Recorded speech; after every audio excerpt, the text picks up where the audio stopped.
Hello दोस्तों, मैं तिशा सिंह आप सभी का क्लब आईएएस एस्पिरेंट चैनल पर स्वागत है।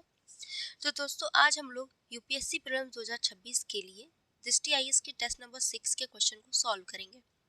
इस टेस्ट पेपर में पॉलिटी से 60 क्वेश्चन, इंटरनेशनल रिलेशन से 15 क्वेश्चन और करंट अफेयर से 25 क्वेश्चन है।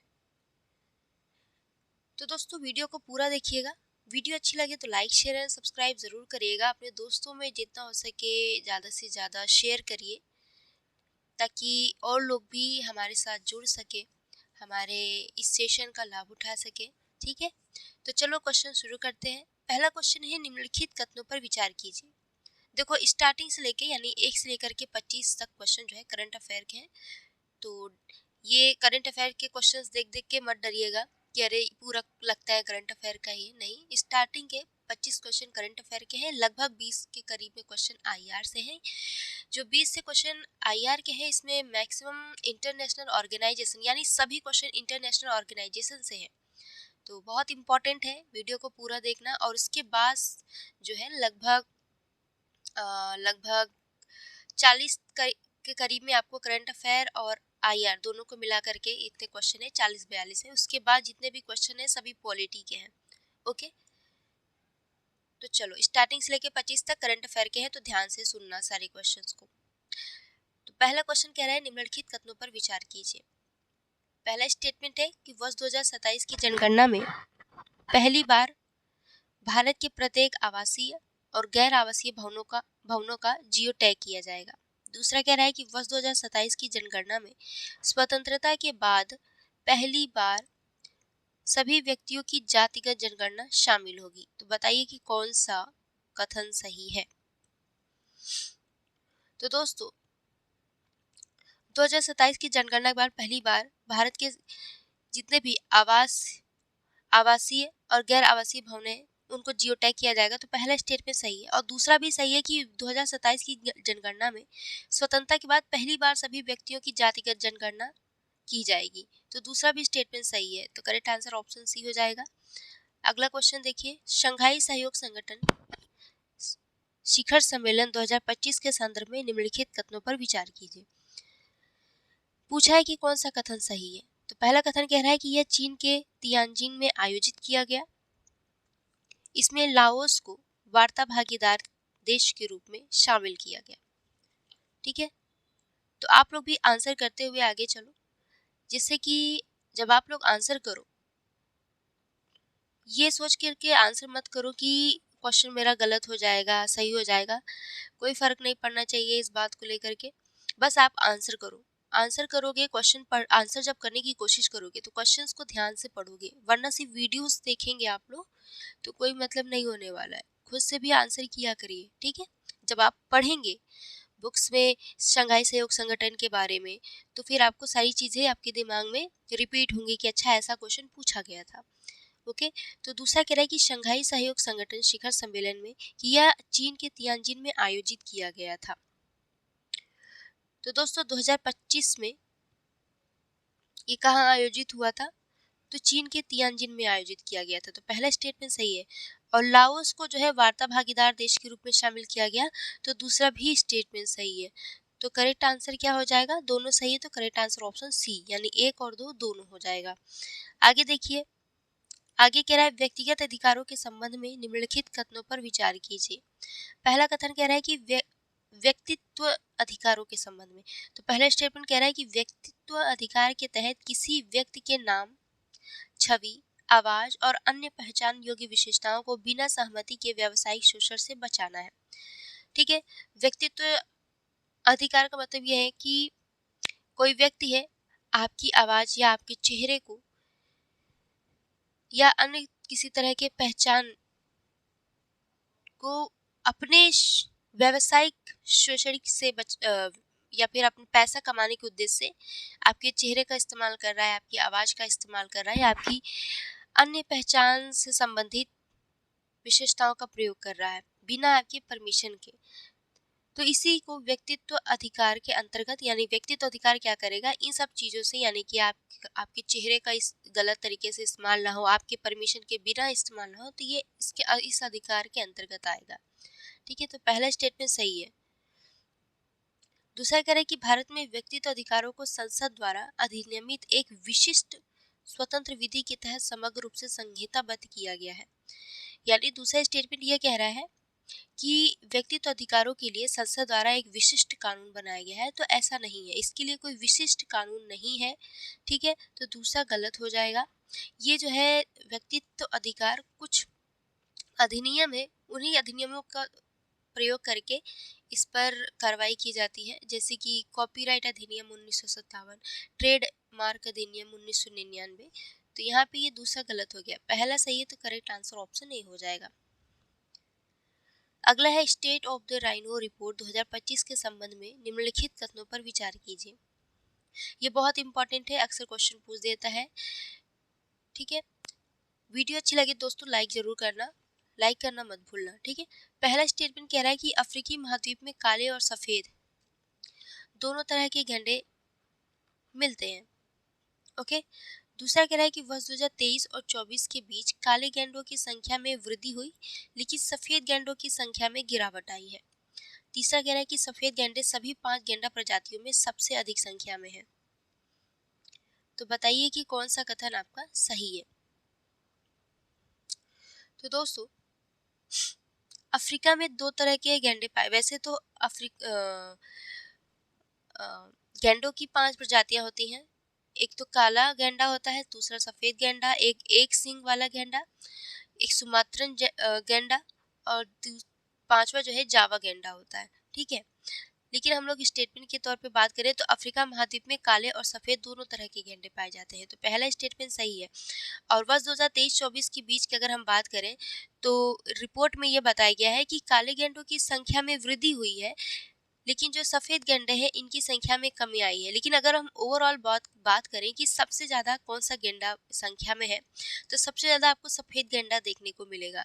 तो दूसरा स्टेटमेंट सही है। तीसरा भी सही है कि सफ़ेद गैंडे जो है सभी पाँच गैंडा प्रजातियों में से सबसे अधिक है, इसलिए इसको लीस्ट कंसर्न श्रेणी में रखा गया है IUCN की।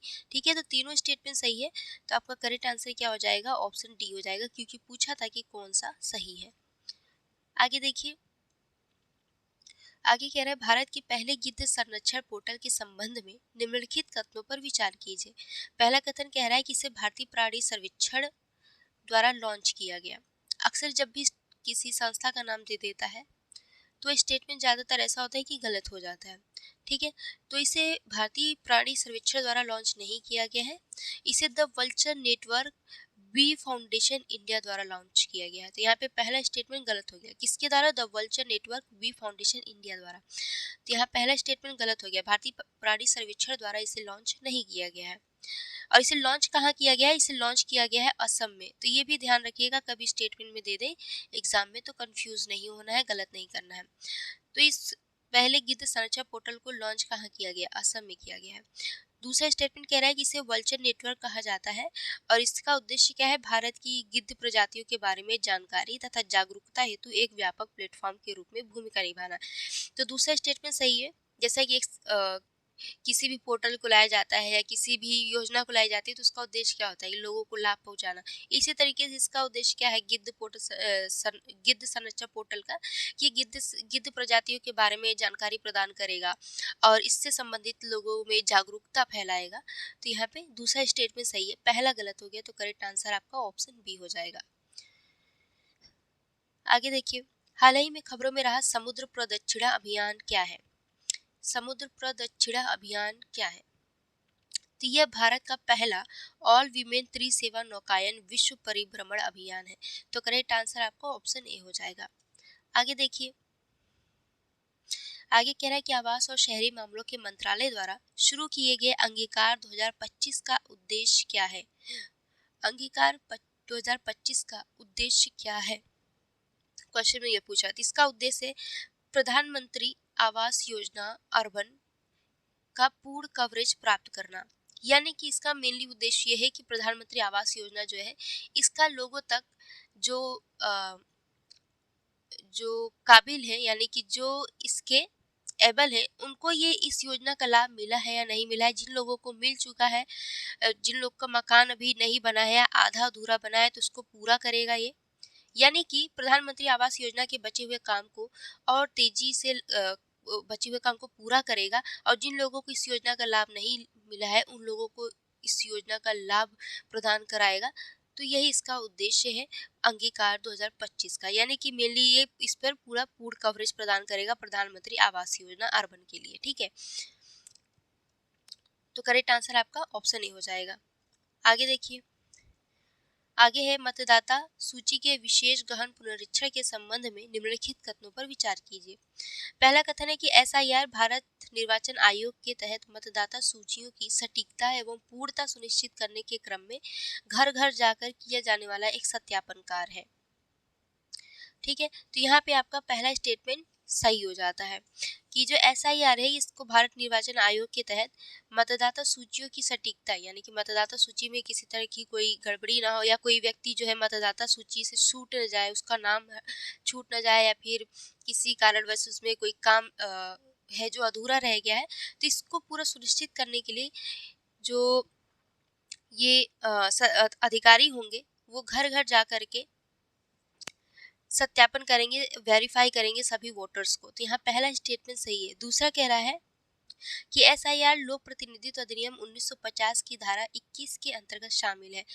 तो देखो, दूसरा स्टेटमेंट आपको याद कर लेना है कि एसआईआर जो है लोक प्रतिनिधित्व अधिनियम 1950 की धारा 21 के अंतर्गत शामिल है। स्टेटमेंट में यहाँ पर देगा तो यहाँ पे आप कंफ्यूज हो जाएंगे अगर ऐसा स्टेटमेंट दे दिया। पहला वाला स्टेटमेंट बेसिक स्टेटमेंट है, इसमें कोई बहुत बड़ी बात नहीं लिखी हुई है, लेकिन दूसरा स्टेटमेंट यहाँ पे धारा दे दिया या फिर लोक प्रतिनिधित्व अधिनियम 1950 की जगह जन प्रतिनिधित्व अधिनियम 1951 दे दिया, तो आप लोग कंफ्यूज हो जाएंगे। और धारा 21 के तहत, ठीक है, धारा 21 के अंतर्गत इसको शामिल किया गया है, ये इस चीज को ध्यान रखिएगा, यहाँ पर ही आप एग्जाम में कंफ्यूज होंगे। ठीक है, तो दोनों ही स्टेटमेंट सही था, तो करेक्ट आंसर क्या हो जाएगा आपका ऑप्शन सी हो जाएगा। दोस्तों, अगर आप लोग को पीडीएफ चाहिए तो पीडीएफ का लिंक जो है कमेंट बॉक्स में दे दिया गया है, आप लोग कमेंट बॉक्स में चेक करिए तो पीडीएफ का लिंक मिलेगा। इस पीडीएफ के लिंक को क्लिक करके पीडीएफ को डाउनलोड कर सकते हैं। और अगर आप लोग को विजन आईएएस चाहिए, यहाँ पर यानी कि इस लिंक में आपको विजन आईएएस का टेस्ट सीरीज, दृष्टि आईएएस का टेस्ट सीरीज, फोरम आईएएस का टेस्ट सीरीज, ध्येय आईएएस का टेस्ट सीरीज, संस्कृति आईएएस का टेस्ट सीरीज, सभी टेस्ट सीरीज जो है यूपीएससी के लिए, यूपीएससी प्रीलिम्स के लिए मिल जाएंगे। तो जितना हो सके आप लोग ज़्यादा से ज़्यादा मॉक टेस्ट लगाइए, खुद से प्रयास करिए, और पीडीएफ में यहाँ से मिल जाएगा। अगर आपके आसपास कहीं हार्ड कॉपी में मिलती है तो आप वहाँ से खरीद सकते हैं। ठीक है, बस आपको प्रैक्टिस करना है। तो हम लोग टेस्ट सीरीज प्रोवाइड कराते हैं उन बच्चों के लिए जो बच्चे दूर दराज क्षेत्रों में रहते हैं, जहाँ पे उनके आसपास के क्षेत्रों में टेस्ट सीरीज आसानी से नहीं मिलती है, और मिलती है तो बहुत महंगी मिलती है। इस वजह से हम लोग पीडीएफ प्रोवाइड कराते हैं। अगर आप लोग लेना चाहते हो तो ले सकते हैं। ठीक है, चलो अगला क्वेश्चन देखो, पिंक टैक्स का आशय क्या है, बताओ। तो देखो, पिंक टैक्स क्या है?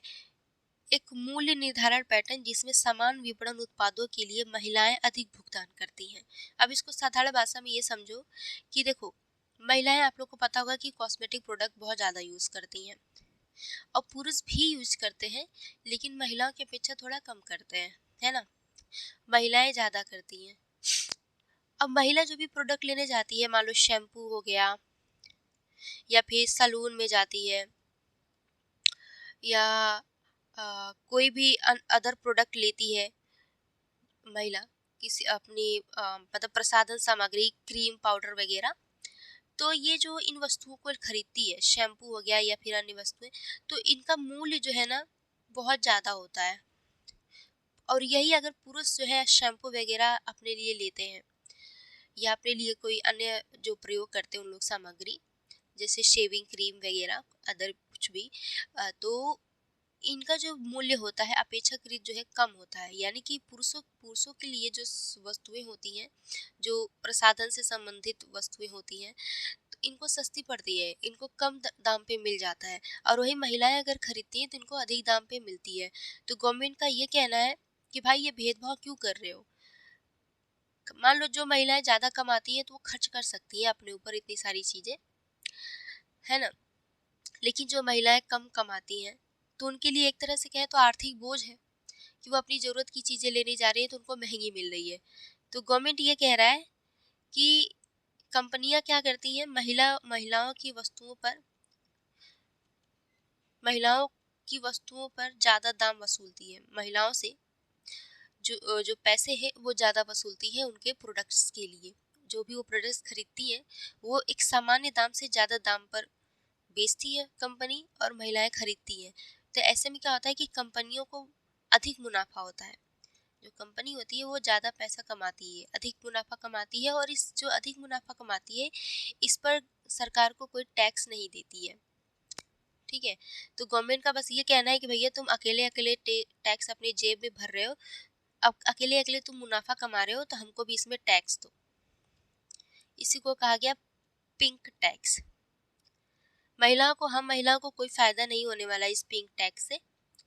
कंपनी क्या करेगी भैया, जो मुनाफा कमा रही थी उसका थोड़ा बहुत टैक्स के रूप में, पिंक टैक्स के रूप में गवर्नमेंट को देगी। बस हम महिलाओं को जितने का सामान पड़ रहा है महंगा, हम वही खरीद के लाएंगे और कंपनी पैसा कमाएगी, गवर्नमेंट भी पैसा कमाएगी। ये नहीं कि पैसा कम कर दें तो हम लोग और सारी चीजें खरीद लें, है ना। चलो, करेक्ट आंसर आपका ऑप्शन डी हो जाएगा। और यहाँ पे भेदभाव तो हो ही रहा है भाई, पुरुष वही चीज लेने जाते हैं, बस थोड़ा सा नाम ब्रांड का अलग रहता है तो उनको सस्ती पड़ जाती है, और हम लोगों को शैम्पू लेना हुआ सेम उसमें जितने भी केमिकल्स होते हैं, इंग्रेडिएंट होते हैं, सेम यूज हुआ रहता है, लेकिन हमको ज़्यादा महंगी पड़ती हैं। सरकार ने ध्यान तो दिया लेकिन अपने ऊपर सिर्फ। चलो आगे देखो, आगे कह रहा है बीमा सुगम के बारे में निम्नलिखित कथनों पर विचार कीजिए। पहला कथन है कि इसे भारतीय जीवन बीमा द्वारा शुरू किया गया है। तो पहला स्टेटमेंट गलत हो गया। इसे भारतीय जीवन बीमा निगम द्वारा नहीं शुरू किया गया है, बल्कि इसे बीमा सुगम इंडिया फेडरेशन द्वारा शुरू किया गया है। किसके द्वारा? तो बीमा सुगम इंडिया फेडरेशन द्वारा शुरू किया गया है। तो पहला स्टेटमेंट गलत हो गया। दूसरा कह रहा है कि ये जीवन, स्वास्थ्य और सामान्य बीमा हेतु एकीकृत डिजिटल प्लेटफॉर्म है, जहां उपयोगकर्ता एक ही प्लेटफॉर्म पर पॉलिसी की खरीद, नवीनीकरण, प्रबंधन एवं क्लेम कर सकता है। तो दूसरा स्टेटमेंट सही है, तो करेक्ट आंसर आपका ऑप्शन बी हो जाएगा। आगे देखिए, आगे क्या कह रहा है कि स्वच्छ वायु सर्वेक्षण पुरस्कार से संबंधित निम्नलिखित कथनों पर विचार कीजिए। पहला कथन कह रहा है कि 10 लाख से अधिक जनसंख्या वाले शहरों में इंदौर ने शीर्ष स्थान प्राप्त किया है। तो पहला स्टेटमेंट आपका सही हो गया कि 10 लाख से अधिक जनसंख्या वाले शहरों में इंदौर ने शीर्ष स्थान प्राप्त किया है। दूसरा देखो, दूसरा कह रहा है कि 3 से 10 लाख जनसंख्या वाले शहरों में अमरावती ने पहला स्थान प्राप्त किया है। तो दूसरा भी स्टेटमेंट सही है। लेकिन आपका तीसरा क्या कह रहा है कि 3 लाख से कम जनसंख्या वाले शहरों में अंगुल ने पहला स्थान प्राप्त किया है। तो अंगुल ने पहला स्थान नहीं प्राप्त किया है, बल्कि देवास ने पहला स्थान प्राप्त किया है 3 लाख से कम जनसंख्या वाले शहरों में। ठीक है, स्वच्छ वायु सर्वेक्षण पुरस्कार प्राप्त किया है। तो यहाँ पे तीसरा गलत हो जाएगा, पहला दूसरा सही है, तो करेक्ट आंसर आपका ऑप्शन ए हो जाएगा। ओके, चलो अब आगे देखो। आगे कह रहा है दादा साहब फाल्के पुरस्कार के संबंध में निम्नलिखित कथनों पर विचार कीजिए। पहला कथन है कि वर्ष 2023 का पुरस्कार अभिनेता मोहनलाल को प्रदान किया गया। दूसरा कह रहा है कि इसे भारतीय सिनेमा में सर्वोच्च पुरस्कार माना जाता है। बताना है कि कौन सा कथन सही है, तो दोनों ही कथन सही है। ठीक है, चलो आगे बढ़ जाते हैं हम लोग। क्वेश्चन सभी बहुत इजी है, तो ज़्यादा टाइम देने की ज़रूरत नहीं है। आप लोग ये सोच रहे हैं कि मैम जल्दी जल्दी बस पढ़ाए जा रही हैं। देखो, जहाँ पे ज़रूरत होती है मैं वहाँ पे खुद डिटेल में डिस्कस करती हूँ, जहाँ पे ज़रूरत नहीं है वहाँ पे इतना समय लेने की कोई मुझे नहीं लगता कि आवश्यकता है। जो समय बचेगा आप अपने बचे हुए समय में अपना रिवीजन करो, अच्छा रहेगा, है ना। चलो अगला क्वेश्चन देखो। गुरु तेग बहादुर के संबंध में निम्नलिखित कथनों पर विचार कीजिए। पहला कथन कह रहा है कि दिल्ली के चांदनी चौक में स्थित गुरुद्वारा शीशगंज उनके शहीदी स्थल से संबंधित है। दूसरा कह रहा है कि वह मुगल वंश के औरंगजेब के शासनकाल के समकालीन थे। तो दोनों ही स्टेटमेंट सही हैं, तो करेक्ट आंसर आपका ऑप्शन सी हो जाएगा। गुरु तेग बहादुर जो है 9वें सिख गुरु थे, इसको ध्यान रखिएगा, ये 9वें सिख गुरु थे। और गुरु गोविंद के पिता थे ये, जो 10वें सिख गुरु थे गुरु गोविंद सिंह। इन्हीं गुरु गोविंद सिंह के पिता थे तेग बहादुर, ठीक है। और इसके अलावा एक पॉइंट और रखना है कि तेग बहादुर द्वारा ही आदि ग्रंथ की रचना की गई थी, ठीक है। किसकी रचना? आदि ग्रंथ की रचना। तो ये इंपॉर्टेंट है, ये भी स्टेटमेंट के तौर पे दे सकता है, तो इसको भी ध्यान रखिएगा। चलिए आगे देखिए, आगे कह रहा है इंडिया रैंकिंग 2025 के संबंध में निम्नलिखित कथनों पर विचार कीजिए। पहला कथन कह रहा है कि इंडिया रैंकिंग का पहला संस्करण वर्ष 2016 में जारी किया गया था, जिसमें प्रारंभ में एक श्रेणी तथा 3 विषय डोमेन को शामिल किया गया था। तो यहाँ पे पहला स्टेटमेंट सही है कि इंडिया रैंकिंग का पहला संस्करण कब जारी किया गया था? 2016 में, जिसमें एक श्रेणी और 3 विषय डोमेन शामिल थे।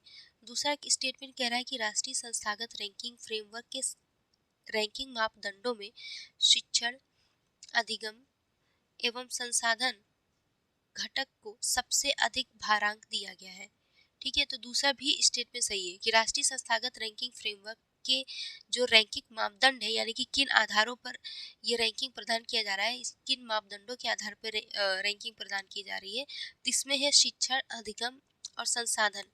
इनका भारांश, तीनों का भारांश सबसे ज्यादा है, ठीक है। तो दूसरा स्टेटमेंट भी सही है। तीसरा कह रहा है कि भारतीय प्रौद्योगिकी संस्थान मद्रास का लगातार 7 वर्षों के समग्र श्रेणी में प्रथम स्थान बना हुआ है, यानी कि 7 सालों से मद्रास पहले नंबर पे आ रहा है, आईआईटी मद्रास। तो तीसरा भी स्टेटमेंट सही है। पूछा था कि कौन सा कथन सही है, तो तीनों ही सही है, तो करेक्ट आंसर आपका ऑप्शन डी हो जाएगा। दोस्तों आपको पीडीएफ जो है हिंदी और इंग्लिश दोनों माध्यमों में मिलेगा, विथ एक्सप्लेनेशन मिलेगा, ओके। एक्सप्लेनेशन के साथ आपको पीडीएफ मिलेगी। आगे देखिए, तो हाल ही में समाचारों में रही एनई स्पार्क्स पहल का उद्देश्य क्या है? तो एनई स्पार्क्स पहल का क्या उद्देश्य है? इसका उद्देश्य उत्तर पूर्वी क्षेत्र के विद्यार्थियों को अंतरिक्ष विज्ञान से परिचित कराना तथा स्टेम में रुचि उत्पन्न करना, ओके। चलो आगे देखिए, आगे क्या पूछ रहा है क्वेश्चन में। आगे कह रहा है कि भारतीय राज्यों के राजकोषीय स्वास्थ्य पर भारत के नियंत्रक एवं महालेखा परीक्षक की दशकीय रिपोर्ट पर आधारित निम्नलिखित तथ्यों पर विचार कीजिए। बहुत इंपॉर्टेंट क्वेश्चन है, यूपीएससी अक्सर इस तरह का क्वेश्चन पूछ देती है, तो ध्यान से पढ़ना। और जब भी करंट अफेयर पढ़े तो इस वाले पोर्शन को, इस वाले टॉपिक को बहुत ध्यान से पढ़िएगा, नोट्स बना लीजिएगा, रिवीजन कर लीजिएगा, ठीक है। तो भारतीय राज्यों के राजकोषीय स्वास्थ्य पर भारत के नियंत्रक महालेखा परीक्षक की दशकीय रिपोर्ट पर आधारित पहला स्टेटमेंट दे रहा है कि वर्ष 2022-23 में ऋण से जीएसडीपी अनुपात पश्चिम बंगाल का सबसे अधिक तथा ओडिशा का सबसे कम रहा। यहाँ पे पहला स्टेटमेंट आपका गलत हो जाता है। गलत क्यों हो गया? तो वर्ष 2022-23 में ऋण से जीएसडीपी अनुपात पश्चिम बंगाल का सबसे ज्यादा नहीं था, बल्कि पंजाब का सबसे अधिक था। ऋण से जीएसडीपी अनुपात, ठीक है, किसका? पंजाब का सबसे अधिक था, और ओडिशा का सबसे कम था। तो यहाँ पे ये सही है, लेकिन पश्चिम बंगाल का नहीं था, बल्कि पंजाब का अधिक था। तो पहला स्टेटमेंट गलत हो गया। दूसरा कह रहा है कि इस रिपोर्ट के अनुसार 8 राज्यों पर सार्वजनिक ऋण का बोझ उनके जीएसडीपी के 30% से अधिक है। तो दूसरा स्टेटमेंट सही है कि 8 राज्यों पर जो सार्वजनिक ऋण का बोझ है उनके जीएसडीपी के 30% से अधिक है। तो दूसरा स्टेटमेंट सही है। तीसरा कह रहा है कि सभी 28 राज्यों के संयुक्त सार्वजनिक ऋण में वर्ष 2013-14 और 2022-23 के बीच 3 गुना से अधिक की वृद्धि हुई है। तो तीसरा भी स्टेटमेंट सही है, ठीक है। तो करेक्ट आंसर क्या हो जाएगा? दूसरा और तीसरा, यानी ऑप्शन बी आपका राइट आंसर हो जाएगा। चलो आगे देखो, आगे कह रहा है आर्थिक संदर्भ में इनवॉल्यूशन का अर्थ क्या है? इनवॉल्यूशन का क्या अर्थ है? मूल कटौती चक्र, जिसमें कंपनियां प्रतिस्पर्धी बने रहने के लिए लागत से कम पर उत्पाद बेचती हैं। जैसे कि चाइना क्या करता है कि अपने आप को मतलब मार्केट में लाने के लिए और प्रतिस्पर्धी बने रहने के लिए अपने प्रोडक्ट्स को बेचता है, तो क्या करता है भाई, अपने लागत से कम बेचता है, ताकि उसकी जो अंतिम वैल्यू निकल करके आए वो मार्केट में कंपनियों के अन्य जो वस्तुएं हैं उससे सस्ती पड़े। तो मार्केट के अन्य वस्तुओं से अपनी वस्तुओं को सस्ती रखने के लिए क्या करता है भाई, कि अपने उत्पाद जो भी बेचता है वो लागत से कम पर बेचती है। तो भाई अब आपको भी अगर कोई प्रोडक्ट सस्ती मिलेगी तो आप सस्ती ही प्रोडक्ट लोगे, ऐसा तो है नहीं कि अधिक प्राइस वाला खरीदने लगोगे सेम प्रोडक्ट। तो अक्सर ऐसा क्या होता है कि कंपनियां ज़्यादातर यही करती है कि लागत से कम उत्पाद पर अपनी वस्तुएं बेचती हैं। इसी को कहते हैं इन्वॉल्यूशन। ओके, चलिए आगे देखिए। कह रहा है कि निम्नलिखित कथनों पर विचार कीजिए। पहला कथन है एमआरएनए वैक्सीन द्वारा एमआरएनए को डिलीवर किया जाता है जिससे कोशिकाओं को वायरल प्रोटीन निर्माण का निर्देश मिलता है।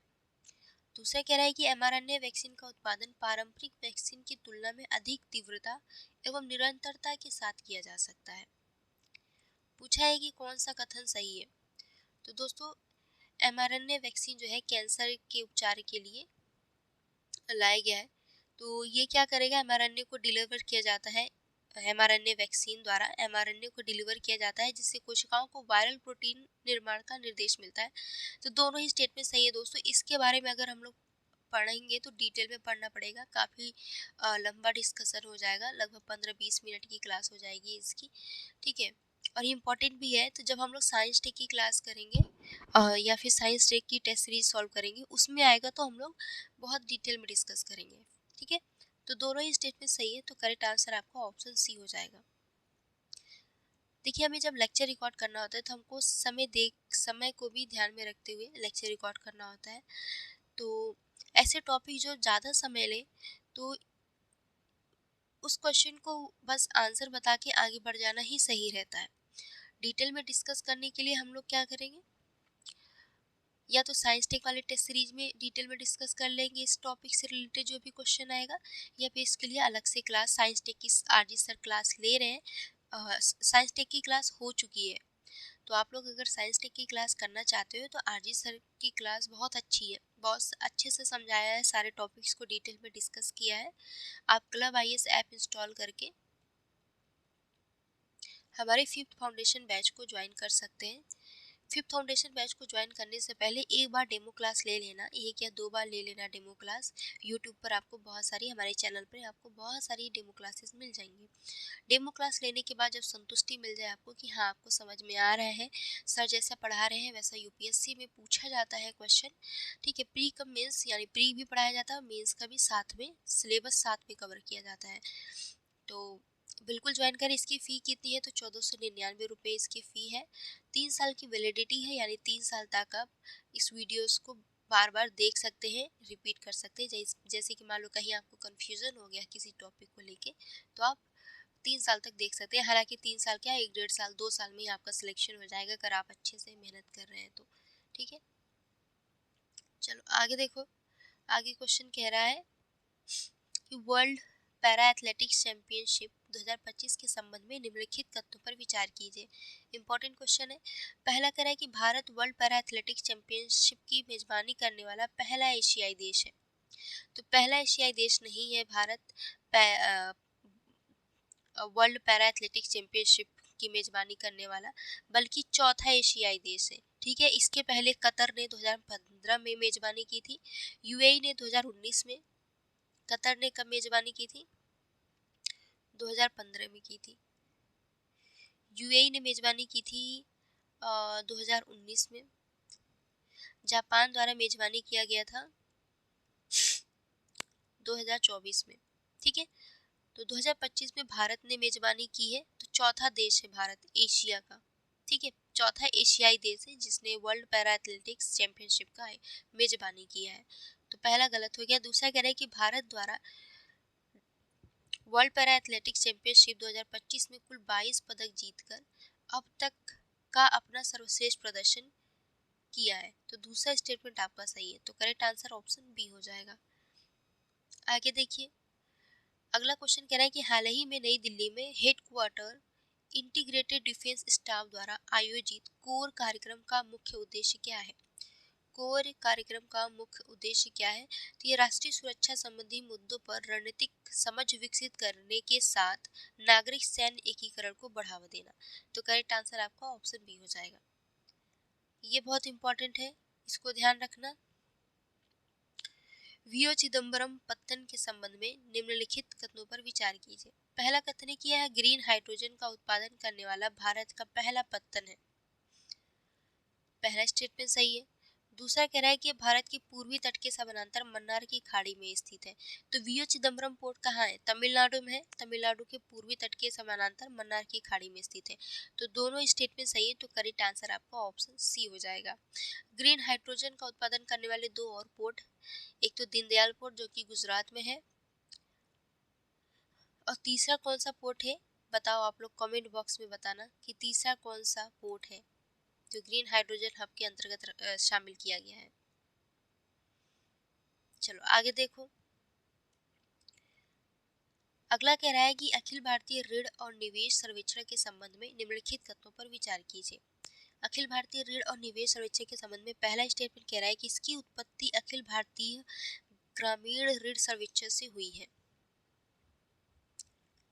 तो पहला स्टेटमेंट सही है कि इसकी उत्पत्ति कैसे हुई है? अखिल भारतीय ग्रामीण ऋण सर्वेक्षण से हुई है। दूसरा कह रहा है कि इसका आयोजन राष्ट्रीय सांख्यिकी कार्यालय द्वारा प्रति वर्ष किया जाता है। तो देखो, इसका आयोजन राष्ट्रीय सांख्यिकी कार्यालय द्वारा किया जाता है, लेकिन हर साल नहीं किया जाता है, बल्कि हर 10 साल बाद किया जाता है। यानी प्रति दशक हर 10 साल पर इसका आयोजन होता है। तो दूसरा गलत हो गया, पहला सही है, तो करेक्ट आंसर आपका ऑप्शन ए हो जाएगा। आगे देखिए, आगे कह रहा है अटल इनक्यूबेशन केंद्रों के संबंध में निम्नलिखित कथनों पर विचार कीजिए। पहला कथन है कि इन्हें अटल नवाचार मिशन के तहत स्थापित किया गया। तो पहला स्टेटमेंट सही है, अटल इनक्यूबेशन केंद्रों की स्थापना जो है अटल नवाचार मिशन के तहत स्थापित किया गया है। दूसरा कह रहा है कि इन्हें विशेष रूप से स्कूलों में कक्षा 6 से 12 तक के विद्यार्थियों के बीच प्रारंभिक स्तर के नवाचार को बढ़ावा देने हेतु स्थापित किया गया है। तो देखो, ये अटल टिंकरिंग के संदर्भ में है। अटल टिंकरिंग,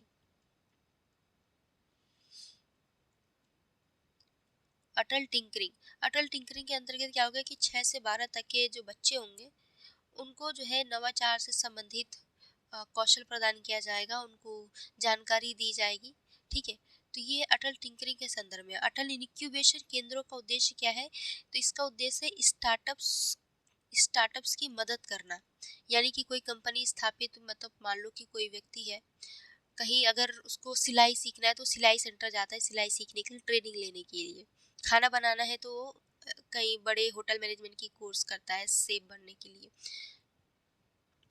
इसी तरीके से जैसे स्टार्टअप्स, नई नई कंपनियां बनी हैं, तो वो कंपनी कैसे ग्रोथ करे, उस कैसे ग्रोथ करे, इससे संबंधित ट्रेनिंग जो है अटल इंक्यूबेशन केंद्रों के अंतर्गत की जाएगी। यानी इस केंद्र में क्या होगा कि बहुत बड़े बड़े बिजनेसमैन के जो सलाहकार होते हैं वो इसमें शामिल होते हैं। ठीक है, ये जो है लोगों को जो स्टार्टअप्स खोलते हैं तो वो स्टार्टअप्स को राय देते हैं कि किस तरह से आप अपने स्टार्टअप्स को बढ़ा सकते हैं, किस तरह से आपको काम करना है, कहाँ पे इन्वेस्ट करना है, किसके द्वारा मान लो कि कोई इन्वेस्टर है तो किस इन्वेस्टर से आप अपने कंपनी में इन्वेस्ट कराएं। इनसे संबंधित सुझाव दिए जाते हैं स्टार्टअप्स को बढ़ावा देने के लिए, स्टार्टअप्स को प्रोत्साहित करने के लिए। ठीक है, मेनली आप ये कह सकते हैं एक तरह का ट्रेनिंग सेंटर होता है स्टार्टअप्स का। ओके, कि कोई कंपनी बन स्थापित हुआ है तो उस कंपनी के क्या नियम कानून होने चाहिए, और जो गवर्नमेंट के जो नियम होते हैं, जो बेसिक लॉ होते हैं, उस लॉ के तहत कैसे काम करना है। तो ये सारी जानकारी अटल इनक्यूबेशन सेंटर के माध्यम से जो सलाहकार होते हैं उनके द्वारा दिया जाता है। ओके, तो यहाँ पे पहला सही है, दूसरा गलत हो गया, तो करेक्ट आंसर आपका ऑप्शन ए होगा।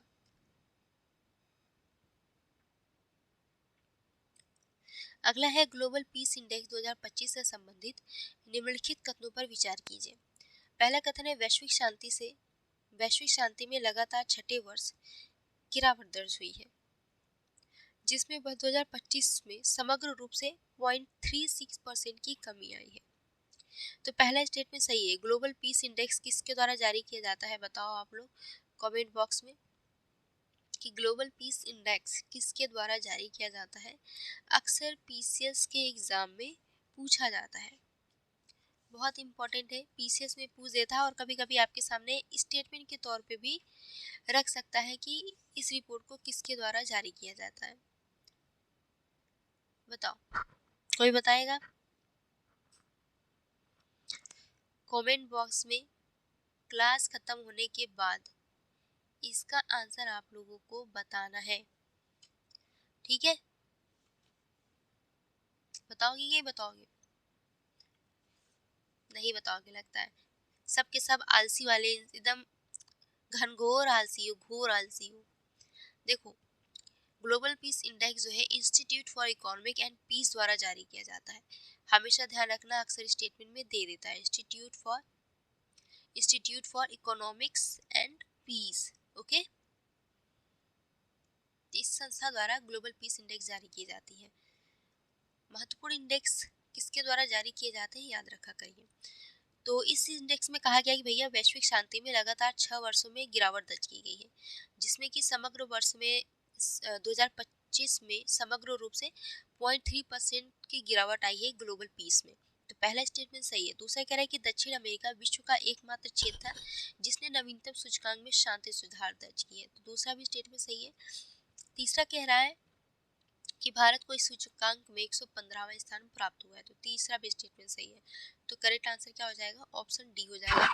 जब भी किसी इंडेक्स को पढ़ो तो भारत की क्या स्थिति है, भारत ने कौन सा स्थान प्राप्त किया, इसके साथ उस रिपोर्ट को किस संस्था द्वारा जारी की जा रही है, और ग्लोबली पहले नंबर पे, दूसरे नंबर पे, तीसरे नंबर पे कौन रहा, ये ध्यान दे लो। और अपने पड़ोसियों के बारे में भी थोड़ा सा उसकी रैंकिंग देख लो कि हमारे पड़ोसियों की क्या स्थिति है इस रैंकिंग में। ओके, तो ऐसे पढ़ा करिए आप लोग, तभी क्वेश्चन आपका फंसेगा।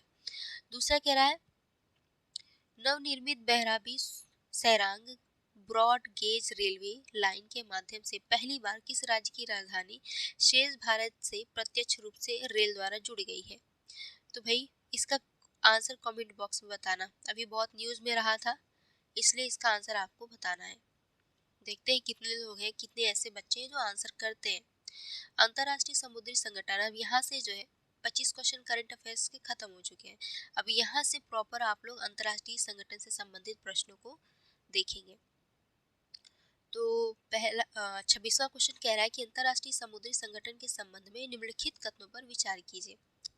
पहला कथन है कि इस संगठन की स्थापना वर्ष 1948 में संयुक्त राष्ट्र सम्मेलन द्वारा की गई थी तथा वर्ष 1958 में इसने अपना कार्य आरंभ किया था। तो दोस्तों ये पहला स्टेटमेंट आपका सही है कि इस संगठन की स्थापना यानी अंतर्राष्ट्रीय समुद्री संगठन की स्थापना कब हुई थी, 1948 में हुई थी। संयुक्त राष्ट्र सम्मेलन द्वारा की गई थी इसकी स्थापना, ठीक है। तथा ये 1958 में इसने अपना कार्य प्रारंभ किया था। तो पहला स्टेटमेंट सही है। दूसरा कह रहा है कि आईएमओ का मार्पोल सम्मेलन पोतों से होने वाले तेल प्रदूषण तथा वायु प्रदूषण दोनों से संबंधित है। तो देखो, आईएमओ का एक सम्मेलन होता है जिसे मार्पो सम्मेलन कहा जाता है। इस मार्पो सम्मेलन को जो है कब एडॉप्ट किया गया था, यानी कि कब से शुरू किया गया था आईएमओ द्वारा, तो 1973 से आईएमओ द्वारा मार्पो सम्मेलन शुरू किया गया था। इसका क्या काम होता है भाई, ये शिपिंग उद्योग में होने वाले प्रदूषण जैसे कि तेल प्रदूषण और वायु प्रदूषण, इससे संबंधित ये नियम बनाता है, उसको कंट्रोल करता है, ठीक है। तो यहाँ पे दूसरा स्टेटमेंट भी आपका सही है। इसमें यानी मार्पो सम्मेलन जो है पोतों से होने वाले तेल प्रदूषण तथा वायु प्रदूषण दोनों से संबंधित है। तो बिल्कुल दोनों से संबंधित है ये, तो दूसरा स्टेटमेंट सही है। तीसरा कह रहा है कि आईएमओ परिषद में शामिल सदस्यों को नौवहन सेवाओं, समुद्री व्यापार तथा विशेष समुद्री हितों के आधार पर 3 श्रेणियों में विभाजित किया गया है, ठीक है। इसकी 3 श्रेणियां, श्रेणी ए, श्रेणी बी और श्रेणी सी, जिसमें क्या है, नौवहन सेवाएं यानी कि अंतर्राष्ट्रीय शिपिंग सेवाएं हैं, और दूसरा है अंतर्राष्ट्रीय समुद्री व्यापार से संबंधित है, और तीसरा जो है विशेष समुद्री हितों के आधार पर तीसरा श्रेणी है। तो यहाँ पे तीनों स्टेटमेंट सही है, तो करेक्ट आंसर आपका ऑप्शन डी हो जाएगा। इसका उद्देश्य क्या है भाई, आईएमओ का उद्देश्य अंतर्राष्ट्रीय शिपिंग की सुरक्षा और संरक्षा में सुधार के लिए नियम बनाना, प्रदूषण की यानी शिपिंग उद्योग से होने वाले प्रदूषण की रोकथाम करना, शिपिंग उद्योग के लिए नियामक ढांचा बनाना, नियम कानून बनाना, और कुछ तकनीकी सहयोग प्रदान करना अपने सदस्य देशों के बीच। और इसका हेड क्वार्टर कहाँ है, तो इसका हेड क्वार्टर जो है लंदन में है, ठीक है। इसको ध्यान रखिएगा, कभी कभी स्टेटमेंट के तौर पे दे दे तो ध्यान रहना चाहिए। आगे कह रहा है दक्षिण पूर्व एशियाई राष्ट्र संघ यानी आसियान के संबंध में निम्नलिखित कथनों पर विचार कीजिए। पहला कथन कह रहा है कि आसियान को विधिक स्वरूप प्रदान करने वाले आसियान चार्टर को वर्ष 2007 में अपनाया गया। ओके। दूसरा कह रहा है कि भारत जो है आसियान क्षेत्रीय मंच का संस्थापक सदस्य है। तो बताइए कि कौन सा कथन आपका सही है। तो दोस्तों, आसियान को विधिक स्वरूप प्रदान करने वाले आसियान चार्टर को 2007 में अपनाया गया था।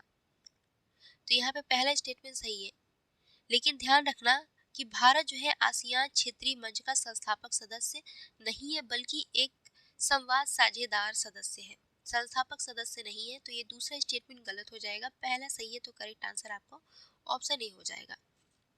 अगर आप आसियान के बारे में थोड़ी बहुत जानकारी लेना चाहते हैं तो देखो, आसियान की स्थापना कब हुई थी? तो इसकी स्थापना 1967 में हुई थी। ठीक है। इसके कुछ संस्थापक देश हैं, जैसे कि हमेशा याद रखना, अक्सर क्वेश्चन पूछ देता है एग्जाम में। इसके संस्थापक देशों के नाम याद रखना, इंडोनेशिया, शॉर्ट में लिखते हुए चलेंगे, Malaysia, Indonesia, Malaysia, Philippines, Singapore और थाईलैंड। ओके। तो आसियान के संस्थापक देश कौन कौन है? इंडोनेशिया है, मलेशिया है, फिलीपींस है, सिंगापुर है, थाईलैंड है। ये जो है 5 संस्थापक देशों के नाम आपको याद होने चाहिए। इन इन इन पांचों देशों द्वारा 1967 में बैंकॉक घोषणा पर हस्ताक्षर करके आसियान की स्थापना की गई थी। लेकिन आसियान को विधिक स्वरूप कब प्रदान किया गया था? तो 2007 में इसने विधिक स्वरूप प्रदान किया गया था आसियान को, यानी कि एक विधिक तौर पे ये काम करना शुरू किया था। आसियान औपचारिक तौर पे प्रॉपर काम करना शुरू किया था 2007 में, जब आसियान चार्टर को अडॉप्ट किया गया था। ओके। तो यहाँ पे पूरा ओवरऑल आपका करेक्ट आंसर ऑप्शन ए हो जाएगा। और ये आसियान अगर क्षेत्रीय मंच की बात करें, आसियान क्षेत्रीय मंच, तो आसियान क्षेत्रीय मंच की स्थापना 1994 में हुई थी। ओके। और एक इम्पोर्टेंट बात ध्यान रखना कि एशिया प्रशांत क्षेत्र में सुरक्षा संवाद को बढ़ावा देने के लिए आसियान क्षेत्रीय मंच को लाया गया था। इसमें भारत सहित जो है लगभग 18 भागीदार देश हैं। बस ध्यान रखने कि भारत इसका संस्थापक देश नहीं है आसियान क्षेत्रीय मंच का। ओके। तो यहाँ पे ये दूसरा गलत था। चलो, और हाँ, एक पॉइंट और ध्यान रखना कि 2025 में भी हाल ही में इसका मेंबर बना था तिमोर लेस्ते। ठीक है, तिमोर लेस्ते इसका सदस्य बना। तो ये इसलिए इम्पोर्टेंट हो जाता है और पूछ देगा इसका सदस्य अभी कौन बना है, तो तिमोर लेस्ते बना है। इसके पहले, बहुत पहले 1999 में कंबोडिया इसका मेंबर बना था। ठीक है। चलो आगे देखो, संयुक्त राष्ट्र सुरक्षा परिषद के संबंध में निम्नलिखित कथनों पर विचार कीजिए। ओके। पहला कथन कह रहा है कि यूएनएससी में 15 सदस्य है, जिसमें 10 अस्थायी और 5 स्थायी सदस्य होते हैं। तो पहला स्टेटमेंट तो सही है कि यूएनएससी संयुक्त राष्ट्र सुरक्षा परिषद की स्थापना अगर हम बात करें तो इसकी स्थापना जो है 1945 में हुई थी। ओके। इसमें कुल कितने सदस्य होते हैं? 15, जिसमें से 10 अस्थायी, 5 स्थायी। 5 स्थायी सदस्य कौन कौन से हैं? तो 5 स्थायी सदस्य ध्यान रखना, यूएसए है, यूके है, फ्रांस है, रसिया है,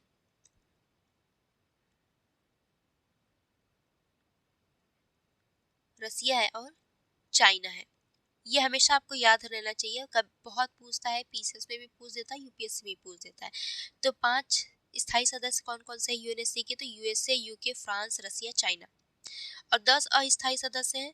ये जो 10 अस्थायी सदस्य हैं, इनके सदस्यों का चुनाव हर 2 साल पर होता रहता है। यानी कि 10 अस्थायी सदस्य हैं, इनका कार्यकाल 2 साल पर होता है, यानी हर 2 साल पर इसके सदस्य बदले जाते हैं, नए सदस्य चुने जाते हैं। ठीक है। भारत अब तक 8 बार अस्थायी सदस्य रह चुका है, इसको ध्यान रखिएगा। भारत कितनी बार रह चुका है?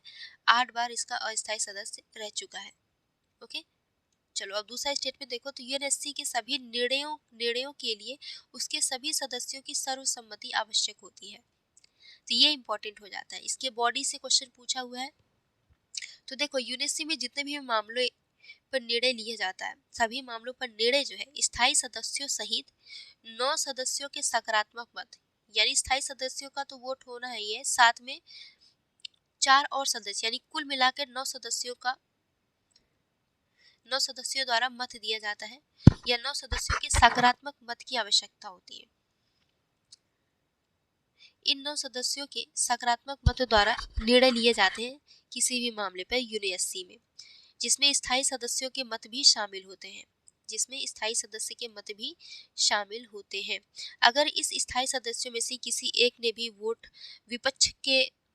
विपक्ष में वोट दे दिया, 5 स्थायी सदस्य है, पांचों के पास वीटो पावर होती है, तो किसी एक सदस्य ने भी अगर वीटो कर दिया तो फिर उस पर वो भी जो भी निर्णय है या कोई प्रस्ताव से संबंधित वोटिंग किया जा रहा है, तो अगर किसी एक मेंबर ने भी वीटो कर दिया इस 5 स्थायी सदस्यों में से, तो वो प्रस्ताव पारित नहीं होगा। ठीक है, यानी कि जो भी निर्णय लिया जाएगा 9 सदस्यों के सकारात्मक मत द्वारा लिया जाएगा। यहाँ पे कहा जा रहा है कि सर्वसम्मति आवश्यक होती है, तो सर्वसम्मति के आधार पर निर्णय नहीं लिया जाता है। ठीक है, यहाँ पे जो कह रहा है कि सर्वसम्मति आवश्यक होती है, तो नहीं, सभी सदस्यों की सर्वसम्मति आवश्यक नहीं होती, बल्कि 9 सदस्यों की सकारात्मक मत की आवश्यकता होती है, जिसमें से जो 5 स्थायी सदस्य होते हैं, 5 स्थायी सदस्यों की पक्ष में, 5 सदस्यों द्वारा जो है पक्ष में अगर वोट मिलता है तभी पारित होता है। अगर 5 में से एक सदस्य देश ने भी विपक्ष में वोट कर दिया तो वो प्रस्ताव पारित नहीं होगा। तो यहाँ पे दूसरा गलत हो गया। तीसरा कह रहा है कि यूएनएससी के स्थायी सदस्यों को वीटो शक्ति प्राप्त होती है, तो बिल्कुल होती है, तो तीसरा सही है। तो पहला और तीसरा सही, तो करेक्ट आंसर आपका ऑप्शन बी हो जाएगा। ओके, चलो अब आगे देखो, आगे क्या कह रहा है क्वेश्चन।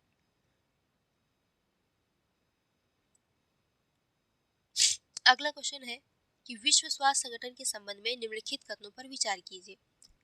पहला कथन है कि विश्व स्वास्थ्य संगठन संयुक्त राष्ट्र की एक विशेष एजेंसी है जो अंतर्राष्ट्रीय स्तर पर लोक स्वास्थ्य के लिए उत्तरदायी है। ओके, दूसरा कह रहा है कि WHO के महानिदेशक की नियुक्ति जो है संयुक्त राष्ट्र महासभा द्वारा सुरक्षा परिषद की सिफारिश के आधार पर की जाती है। तो देखो, पहला स्टेटमेंट तो आपका सही है कि WHO जो है संयुक्त राष्ट्र की एक विशेष एजेंसी है जो अंतर्राष्ट्रीय स्तर पर लोक स्वास्थ्य के लिए उत्तरदायी है। पहला स्टेटमेंट तो आपका सही है। विश्व स्वास्थ्य संगठन की स्थापना कब हुई थी? तो 1948 ईस्वी में हुई थी। इसका हेडक्वार्टर कहाँ है? तो स्विट्जरलैंड के जिनेवा में। भाई स्वास्थ्य से संबंधित है, ये क्या करता है भाई? लोगों की जान बचाता है। ऐसे याद कर लेना कि ये लोगों की जान बचाता है, इसीलिए इसका हेडक्वार्टर कहाँ है? जिनेवा में है। ऐसे याद कर लोगे तो कंफ्यूज नहीं होगे। ठीक है, तो 1948 में इसकी स्थापना हुई थी। इसका हेडक्वार्टर कहाँ है? जिनेवा में है। लगभग 194 देश इसकी सदस्य हैं। यूनाइटेड नेशन की एक विशेष एजेंसी के तौर पे ये काम करता है। ठीक है, तो ये आप ये कह सकते हो कि ये यूएन की एक विशेष एजेंसी है। तो यहाँ पे पहला स्टेटमेंट आपका सही है। ये क्या कार्य करता है? तो ये स्वास्थ्य के अंतर्राष्ट्रीय मानदंड और मानक को विकसित करता है, वैश्विक स्वास्थ्य संबंधी मामलों का नेतृत्व करता है और स्वास्थ्य संबंधी एजेंडे को तय करता है। ये स्वास्थ्य अनुसंधान को वैश्विक लेवल पर स्वास्थ्य अनुसंधान को बढ़ावा देता है। स्वास्थ्य आपात स्थितियों जैसे कि कोविड-19 हो गया, इबोला हो गया, इन सब के दौरान वैश्विक प्रतिक्रियाओं का समन्वय करता है कि उस दौरान किस तरह से कामकाज करने हैं और किस तरह से जो महामारी है उसका उन्मूलन करना है, इससे संबंधित सुझाव देता है और एजेंडा तैयार करता है वैश्विक तौर पे। तो यहाँ पे पहला सही है, लेकिन दूसरा कह रहा है कि WHO के महानिदेशक की नियुक्ति संयुक्त राष्ट्र महासभा द्वारा सुरक्षा परिषद की सिफारिश के आधार पर की जाती है, तो दूसरा गलत हो गया। देखो, WHO के दो प्रमुख निकाय हैं। दो प्रमुख निकाय कौन सा है? एक विश्व स्वास्थ्य सभा है, एक दूसरा है कार्यकारी बोर्ड। तो जो विश्व स्वास्थ्य सभा है,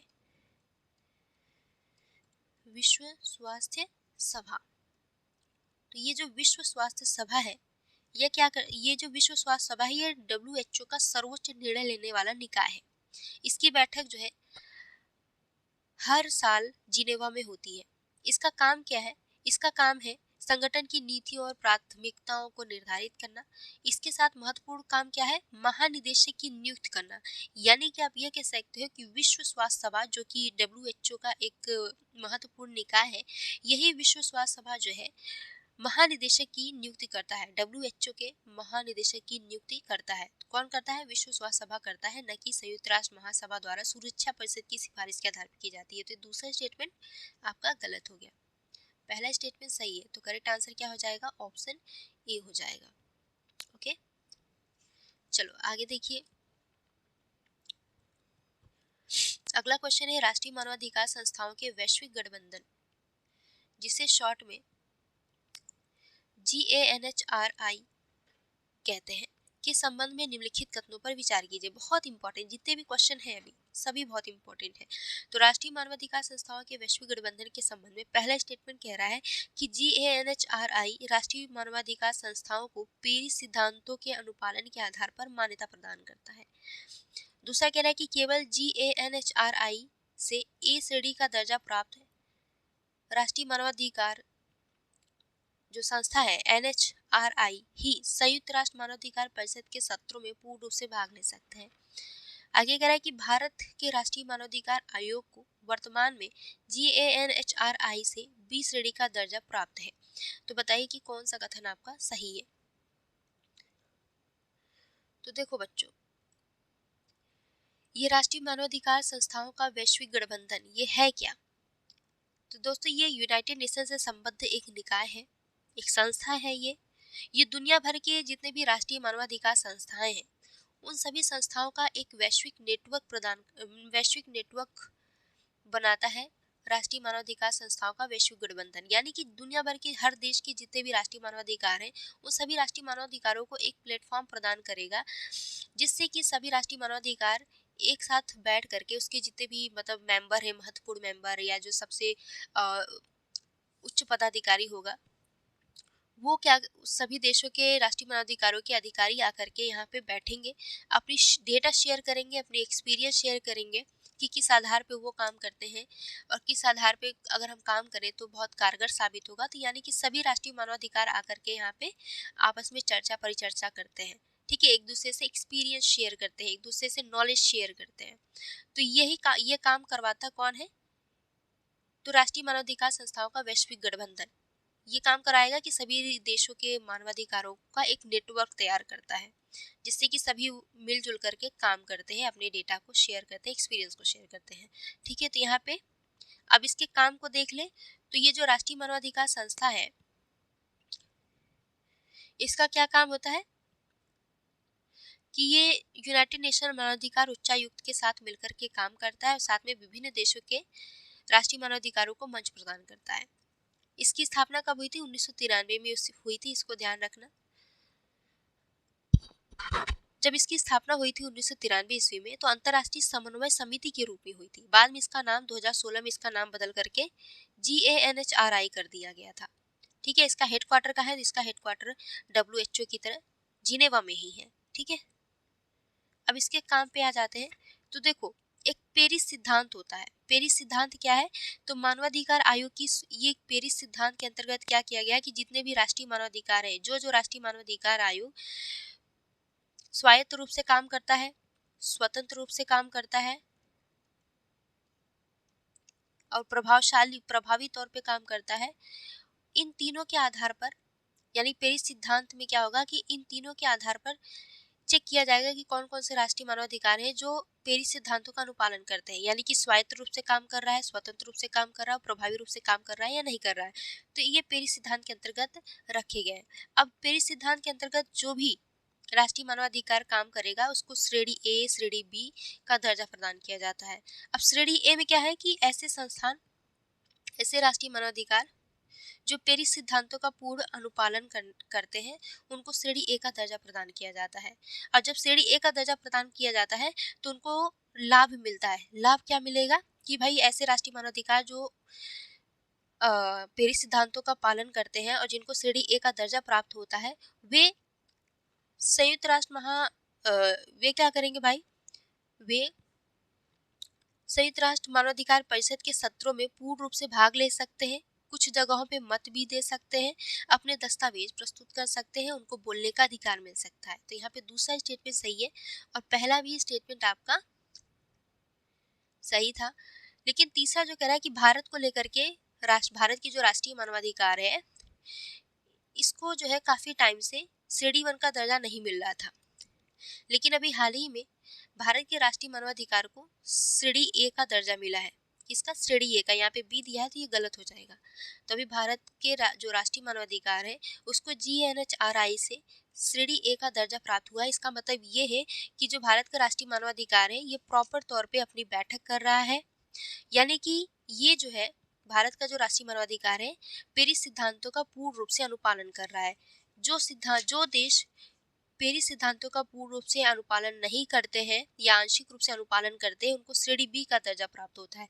लेकिन जिस देश का राष्ट्रीय मानवाधिकार पेरिस सिद्धांतों के पूर्ण रूप से अनुपालन करते हैं पेरिस सिद्धांतों का, तो उसको जो है GNHRI से श्रेणी ए का दर्जा प्राप्त होता है। और जब श्रेणी ए का दर्जा प्राप्त होगा तो उनको कुछ अधिकार मिल जाते हैं, जैसे संयुक्त राष्ट्र मानवाधिकार परिषद के सत्रों में उनको बोलने का अधिकार मिल जाता है, अपना दस्तावेज प्रस्तुत करने का अधिकार मिल जाता है और कुछ मामलों में मत देने का अधिकार मिल जाता है। तो भारत को भी अभी हाल ही में श्रेणी ए का दर्जा प्राप्त हुआ है। इसके साथ जो भी इसके अधिकार हैं, लाभ है श्रेणी ए का दर्जा प्राप्त होने का, सब मिलेगा। तो यहाँ पे तीसरा गलत हो गया, पहला दूसरा सही है। तो करेक्ट आंसर क्या हो जाएगा? आपका ऑप्शन ही हो जाएगा। आगे देखिए, आगे क्या कह रहा है? अंतर्राष्ट्रीय मुद्रा कोष की कार्यप्रणाली और शासन के संबंध में निम्नलिखित कथनों पर विचार कीजिए। पहला कह रहा है कि बोर्ड ऑफ गवर्नेंस IMF का निर्णय लेने वाला सर्वोच्च निकाय है। दूसरा कह रहा है कि IMF की विस्तारित निधि सुविधा मुख्य रूप से अस्थायी संकट से उत्पन्न होने वाली अल्पकालीन भुगतान संतुलन समस्याओं का समाधान करने के लिए विकसित की गई है। तीसरा कह रहा है कि IMF उधार लेने वाले देशों में संरचनात्मक समायोजन शर्तें लागू कर सकता है। बताइए कि कौन सा कथन आपका सही है। तो देखो, IMF की स्थापना कब हुई थी? 1945 में ब्रेटन वुड्स सम्मेलन के दौरान। क्या भारत इसका संस्थापक सदस्य है? तो कह देना हाँ, भारत इसका संस्थापक सदस्य है। इसका हेडक्वार्टर कहाँ है? तो वॉशिंगटन डीसी में है। वॉशिंगटन डीसी में है। और सबसे खास बात यह है IMF की कि केवल अपने सदस्य यानी कि इसके जो मेंबर्स होंगे केवल अपने मेंबर्स को ही ऋण देता है और हर देश का जो अंशदान होता है उसके कोटे के अनुसार निर्धारित होता है। IMF की विशेषता क्या है कि हर देश का जो अंशदान है उसके कोटे के अनुसार निर्धारित होगा। SDR बास्केट आप लोगों ने पढ़ा होगा। IMF जो है अपने जो देशों को ऋण देता है तो SDR के रूप में ऋण देता है। SDR बास्केट में कौन कौन से मुद्राएं शामिल है और किसका भारांश सबसे ज्यादा है, ये हमेशा UPSC में पूछ देता है, पीसीएस में भी पूछ देता है। तो यूएस डॉलर का भारांश सबसे ज्यादा है। उसके बाद फिर यूरो का है, उसके बाद चीनी रेनमिंबी का है, फिर आपका ब्रिटिश पाउंड का है। ये मुद्रा है जिनका भारांश SDR में है। SDR बास्केट में मुद्राओं का भारांश सबसे ज्यादा US डॉलर, यूरो, चीनी रेनमिंबी, जापानी येन, उसके बाद फिर ब्रिटिश पाउंड का है। ये इंपॉर्टेंट है इसलिए मैं बता रही हूँ, वरना फिर कोई जरूरत नहीं थी। ठीक है, अब चलो हम लोग क्वेश्चन पे आ जाते हैं।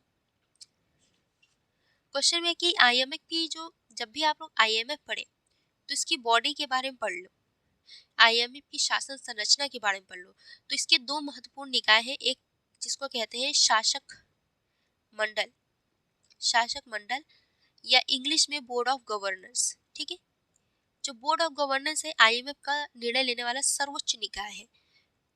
ठीक है, जो शासक मंडल है IMF का निर्णय लेने वाला सर्वोच्च निकाय है। यहाँ पे ही सभी महत्वपूर्ण निर्णय लिए जाते हैं। प्रत्येक सदस्य देश का जो है एक एक गवर्नर इसमें शामिल होता है और एक वैकल्पिक गवर्नर शामिल होता है इसमें। इसकी क्या शक्तियां हैं बोर्ड ऑफ गवर्नर्स की? ये सदस्य देश के कोटे में वृद्धि को स्वीकृति देता है, साथ में SDR का आवंटन करता है, साथ में नए सदस्य देश को शामिल करना है नहीं करना है इसका निर्णय लेता है। इसके साथ ये कार्यकारी निदेशक की भी नियुक्ति करता है। ठीक है, तो बोर्ड ऑफ गवर्नेंस के बारे में ये इंपॉर्टेंट हो गया। तो बोर्ड ऑफ गवर्नेंस एक तो इसकी बहुत महत्वपूर्ण निकाय है। दूसरा निकाय कार्यकारी मंडल, जिसको एग्जीक्यूटिव बोर्ड कहते हैं। कार्यकारी मंडल में क्या होता है? दूसरी इसकी निकाय है जो बोर्ड ऑफ गवर्नर के नीचे काम करती है। तो ये जो कार्यकारी निकाय है ये क्या करता है भाई?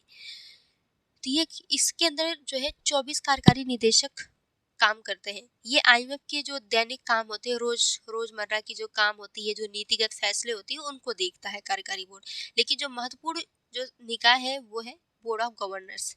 तो पहला स्टेटमेंट आपका सही हो गया। अब देखो IMF ऋण देती है अपने सदस्य देशों को, तो एक होता है रियायती ऋण, दूसरा होता है गैर रियायती ऋण। जो गरीब देश होते हैं उनको रियायती दर पे यानी कि 0 ब्याज दर पर ऋण प्रदान करती है, जिसके अंतर्गत 2-3 टर्म्स है, जैसे extended credit facility, stand by credit facility और रैपिड क्रेडिट फैसिलिटी। इन तीनों के अलग अलग आधार है ऋण देने के।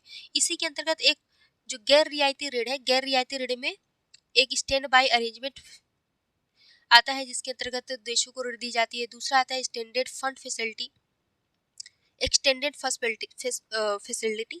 तो एक्सटेंडेड, जैसे कि क्वेश्चन में पूछा हुआ है, एक्सटेंडेड फंड फैसिलिटी, ये जो है गैर रियायती ऋण के अंतर्गत आता है। यानी कि IMF जब ऋण देता है एक्सटेंडेड फंड फैसिलिटी के अंतर्गत, तो ऐसे देशों को जब ऋण देगा तो कुछ ब्याज दर निर्धारित करता है, शून्य ब्याज पे नहीं देगा, कुछ ब्याज दर निर्धारित करके ऋण देता है। तो ये ऋण कब दिया जाता है? विस्तारित निधि सुविधा के अंतर्गत ऋण कब दिया जाता है? जब मध्यम या जब कोई देश मध्यम या दीर्घकालिक भुगतान संतुलन समस्याओं का सामना कर रहा होता है। जब कोई देश मध्यम या दीर्घकालिक भुगतान संतुलन समस्याओं का सामना कर रहा होता है, तो ऐसे में IMF उस देश को ऋण प्रदान करता है।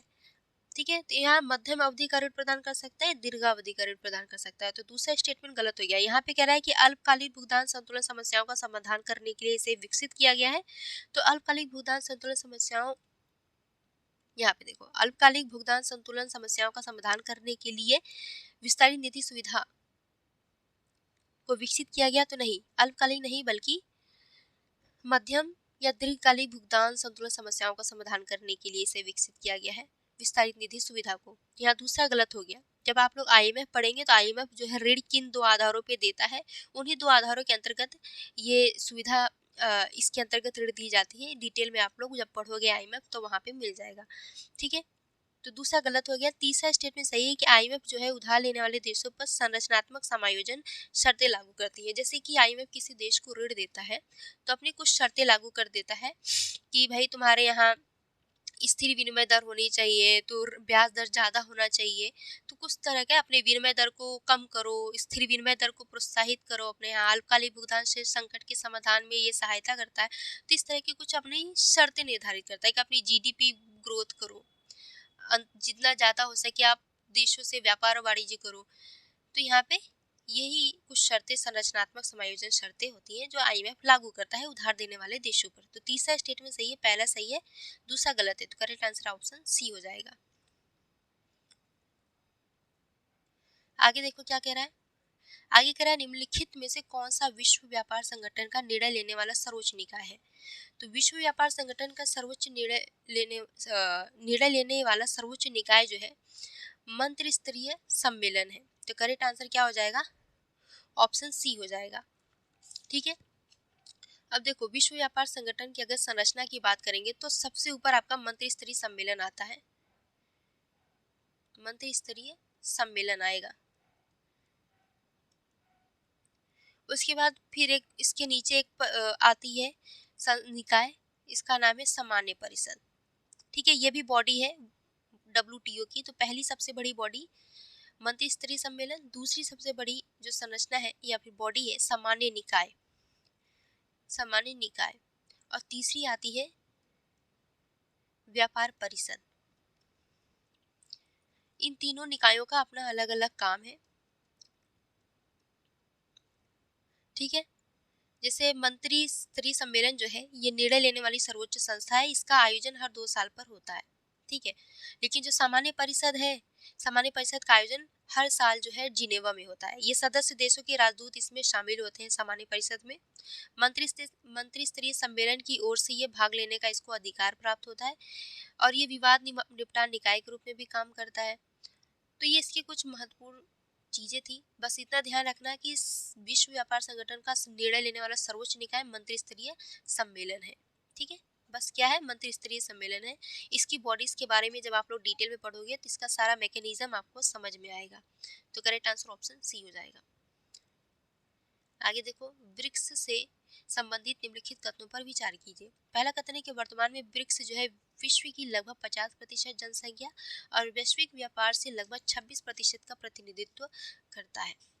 दूसरा कह रहा है कि पहला ब्रिक्स शिखर सम्मेलन वर्ष 2009 में एकटेरियनबर्ग, ब्राजील में आयोजित किया गया था। तो देखो, पहला स्टेटमेंट तो आपका सही है कि वर्तमान में ब्रिक्स जो है विश्व की लगभग 50% जनसंख्या का प्रतिनिधित्व कर रहा है और साथ में वैश्विक व्यापार का लगभग 26% का प्रतिनिधित्व कर रहा है। तो पहला स्टेटमेंट आपका सही है। सॉरी।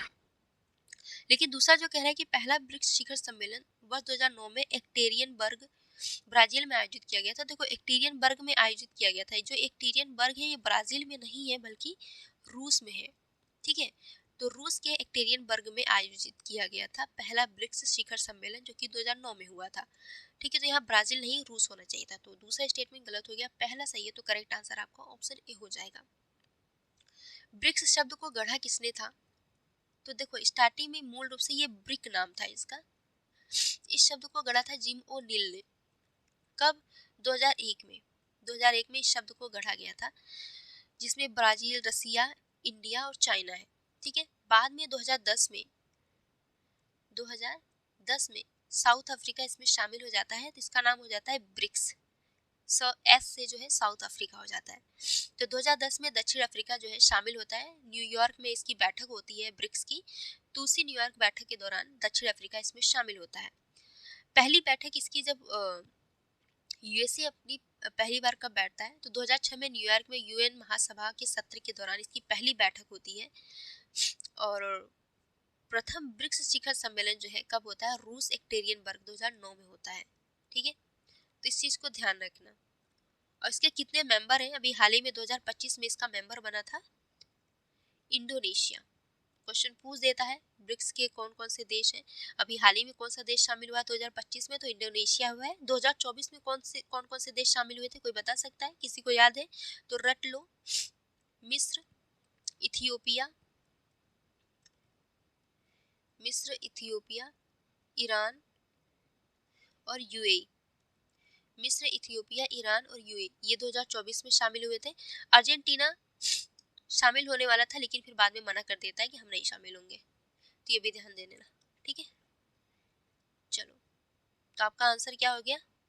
ऑप्शन ए हो गया। ओके, चलो अब अगला क्वेश्चन देखो। वर्ल्ड बैंक ग्रुप अपने आप में बहुत बड़ा टॉपिक है। इसमें विश्व बैंक समूह में कुल 5 संस्थाएं हैं। इस ग्रुप में 5 संस्थाओं में से भारत जो है केवल 4 का मेंबर है, एक का नहीं है, मीगा का नहीं है, वो हम लोग बाद में डिटेल में डिस्कस करेंगे। ठीक है, तो पहला स्टेटमेंट कह रहा है कि अंतर्राष्ट्रीय विकास संघ निम्न आय वाले देशों को अनुदान और छूट आधारित ऋण प्रदान करता है। तो पहला स्टेटमेंट सही है। जो अंतर्राष्ट्रीय विकास संघ है आईडीए, ये जो है विश्व बैंक समूह का एक संस्था है। 5 समूहों में से एक ये है। ठीक है, ये क्या करता है? निम्न आय वाले देशों को अनुदान और छूट आधार पर ऋण प्रदान करता है। दूसरा कह रहा है अंतर्राष्ट्रीय वित्त निगम, ये भी वर्ल्ड बैंक ग्रुप का दूसरा संस्था है। अंतर्राष्ट्रीय वित्त निगम यह मुख्य रूप से विकासशील देशों में निजी क्षेत्र के विकास का समर्थन करता है, तो दूसरा भी सही है। भारत इसका भी सदस्य है, इसका भी सदस्य, दोनों का है। इसके आगे कह रहा है कि बहुपक्षीय निवेश गारंटी एजेंसी, ये भी वर्ल्ड बैंक ग्रुप का एक संस्था है। 5 संस्थाओं में से तीसरी संस्था, बहुपक्षीय निवेश गारंटी एजेंसी। ये गैर वाणिज्यिक जोखिमों के विरुद्ध गारंटी प्रदान करके विकासशील देशों में विदेशी निवेश को बढ़ावा देने में सहायता करता है। यानी कि जो विकासशील देश होंगे ये विदेशी निवेश को बढ़ावा देने से संबंधित काम करता है और सुझाव देता है कि किस तरह से तुम्हारे यहाँ विदेशी निवेशक बढ़ सकते हैं या नहीं बढ़ सकते, इस तरह का सुझाव देता है। तो तीनों स्टेटमेंट सही है, तो करेक्ट आंसर ऑप्शन डी हो जाएगा। भारत बहुपक्षीय निवेश गारंटी एजेंसी का मेंबर नहीं है, क्योंकि भारत का मानना है कि भाई हमारा हम अपना विदेशी निवेश किस तरह से करना है, नहीं करना है, हमारे यहाँ इन्वेस्टर्स कैसे आएंगे, नहीं आएंगे, हमारी अपनी खुद की संस्था है, वो हमारी संस्था देख लेगी, इसलिए इसमें शामिल नहीं हुआ है भारत। ठीक है, आगे देखो। आगे कह रहा है शंघाई सहयोग संगठन से संबंधित निम्नलिखित कथनों पर विचार कीजिए। पहला कथन है कि शासनाध्यक्षों की परिषद एससीओ की सर्वोच्च निर्णयकारी संस्था है।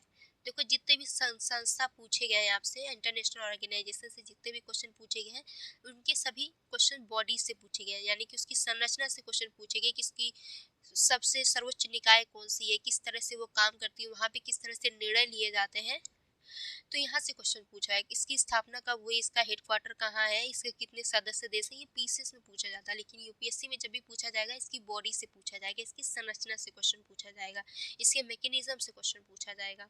ठीक है, तो शंघाई सहयोग संगठन की अगर बात करें तो इसमें कह रहा है कि शासन अध्यक्षों की परिषद जो है एससीओ की सर्वोच्च निर्णयकारी संस्था है। तो ध्यान रखना कि देखो एससीओ की संरचना की बात करें तो ये यहाँ पे जो कह रहा है कि शासनाध्यक्षों की परिषद एससीओ की सर्वोच्च निर्णयकारी संस्था है, तो ये गलत हो गया। राष्ट्राध्यक्षों की जो परिषद है वो एससीओ की सर्वोच्च निर्णयकारी संस्था होती है। जो राष्ट्राध्यक्षों की परिषद होती है वो सभी देशों के राष्ट्रपति प्रधानमंत्री आकर के राष्ट्राध्यक्षों की परिषद में शामिल होते हैं। तो सब सर्वोच्च निर्णयकारी संस्था कौन सी हो जाएगी, राष्ट्राध्यक्षों की परिषद होगी, ना कि शासनाध्यक्षों की परिषद। ठीक है, तो यहाँ पहला गलत हो गया। दूसरा कह रहा है कि एससीओ द्वारा वर्ष 2017 के अस्थाना शिखर सम्मेलन में भारत और पाकिस्तान को पूर्व सदस्य के रूप में शामिल करने का निर्णय लिया गया था। तो आप लोग को ध्यान होगा, यहाँ पे ध्यान से सुनना कि 2005 में अस्थाना शिखर सम्मेलन हुआ था। इसी अस्थाना शिखर सम्मेलन 2005 में भारत जो है, भारत, पाकिस्तान, ईरान, ये 3 देश जो है पर्यवेक्षक का दर्जा प्राप्त हुआ था इनको। ठीक है, भारत को पर्यवेक्षक का दर्जा प्राप्त हुआ था। उसके बाद जो है 2015 में ऊफा शिखर सम्मेलन होता है। ठीक है, ऊफा शिखर सम्मेलन होता है जिसमें ये सभी सदस्य यानी भारत और पाकिस्तान जो है इसके सदस्य बनते हैं। इसके सदस्य कब बनते हैं भारत और पाकिस्तान, तो 2015 में ऊफा शिखर सम्मेलन के दौरान।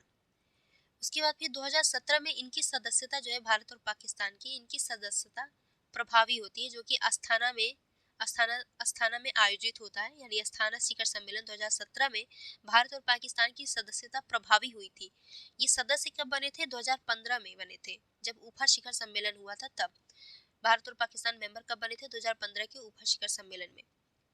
भारत को पर्यवेक्षक का दर्जा कब प्राप्त हुआ था, 2005 में हुआ था। ठीक है, तो यहाँ पे क्या कह रहा है कि एससीओ द्वारा वर्ष 2017 के अस्थाना शिखर सम्मेलन में भारत और पाकिस्तान को पूर्व सदस्य के रूप में शामिल किया गया था। तो यहाँ पे ये गलत हो गया। पूर्व सदस्य कब बना था, 2015 में बना था ऊफा शिखर सम्मेलन के दौरान, और इनकी सदस्यता प्रभावी जो है वो 2017 में हुआ था। ठीक है, 2017 में प्रभावी हुआ था। तो दूसरा स्टेटमेंट गलत हो गया, पहला और दूसरा दोनों ही गलत था। तो करेक्ट आंसर क्या हो जाएगा, ऑप्शन डी, ना तो एक और ना ही दो। आगे देखिए, G20 के संबंध में निम्नलिखित कथनों पर विचार कीजिए। पहला कथन कह रहा है कि G20 का गठन जो है वर्ष 1997-98 के वैश्विक वित्तीय संकट के बाद वित्त मंत्रियों एवं केंद्रीय बैंक के गवर्नरों के अनौपचारिक मंच के रूप में वर्ष 2001 में हुआ था। तो देखो G20 का गठन जो है 1997-98 हुआ था, लेकिन वैश्विक वित्तीय संकट के बाद नहीं। वैश्विक वित्तीय संकट थोड़ी ना आया था 1997-98 में। 1997-98 एशियाई वित्तीय संकट आया था, एशिया में वित्त से संबंधित संकट आया था। तो यहाँ पहला गलत हो गया। वैश्विक वित्तीय संकट पूरे विश्व में वित्तीय संकट नहीं आया था, बस एशिया में आया था। उसी के बाद जो है वित्त मंत्री और केंद्रीय बैंक के गवर्नर जो है मिल करके एक अनौपचारिक मंच के रूप में 2001 में G20 का गठन करते हैं। इसमें सभी विकासशील देश शामिल होते हैं। ठीक है, दूसरा कह रहा है कि G20 का कोई स्थायी सचिवालय या कर्मचारी नहीं है। तो दूसरा स्टेटमेंट सही है कि इसका कोई स्थायी सचिवालय या कर्मचारी नहीं होता है। जैसे कि बाकी संस्थाओं को देखे थे आप, प्रॉपर मैकेनिज्म था, कहाँ पे बैठक होगी, कहाँ पे उनकी चर्चा होगी, सर्वोच्च निर्णय लेने वाली कौन सी निकाय है। लेकिन G20 में इस तरह का भी कोई प्रावधान नहीं है। तो दूसरा स्टेटमेंट सही है। आगे कह रहा है कि Bay of Bengal initiative for multi sectoral technical and economic cooperation यानी बिमस्टेक के संबंध में निम्नलिखित कथनों पर विचार कीजिए। पहला कथन है कि मार्च 2022 में कोलंबो में आयोजित 5वें बिमस्टेक शिखर सम्मेलन के दौरान बिमस्टेक चार्टर पर हस्ताक्षर किए गए और इसे अंगीकृत किया गया।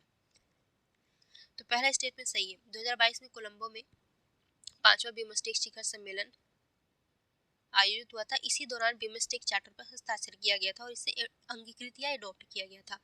दूसरा कह रहा है कि बिमस्टेक की अध्यक्षता सदस्य देशों के वर्णानुक्रम यानी अल्फाबेट के आधार पर परिवर्तित होती रहती है। तो दोनों स्टेटमेंट सही है। तो करेक्ट आंसर ऑप्शन सी हो जाएगा। आगे देखिए, अंतर्राष्ट्रीय नागरिक विमानन संगठन के संबंध में निम्नलिखित कथनों पर विचार कीजिए।